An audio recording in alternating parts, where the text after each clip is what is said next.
दूसरा महंगाई, आटा इस वक्त 115, 120, 130, जिसका जो मर्जी आ रहा है वो बिक रहा है आटा। आटे पे को मतलब कोई पूछने वाला नहीं है।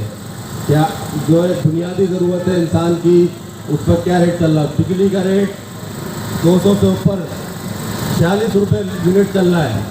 300 से ऊपर चले आए तो वो उनकी मर्जी जितना चाहे यूनिट लगा लें। कमर्शियल यूनिट इस वक्त 66 रुपये यूनिट पड़ रहा है आम। 300 से ऊपर अगर आप जा रहे हैं तो मेरे दोस्तों, मेरे भाइयों, अजीज हमवतनों, क्या आप भेड़ बकरी हो? क्या आपके कोई बुनियादी हकूक नहीं है? लेकिन ये तो समझते कि आपके कोई हकूक नहीं है, आप भेड़ बकरी हो। जैसे चाहे आपको ही चला रहे तो आप अपने हकूक के लिए निकलो। ये पूरी दुनिया में इस वक्त पेट्रोल सस्ता हो रहा है और पाकिस्तान में मुसलसल रेट बढ़ाए जा रहे हैं। क्यों? क्योंकि ये जानते हैं कि आप लोग कभी भी अपने हकूक के लिए खड़े नहीं हो रहे हो। 12 नंबर के लोग, मेरे भाइयों, वक्त आ गया, निकलो अपने हकूक के लिए, खड़े हो जाओ।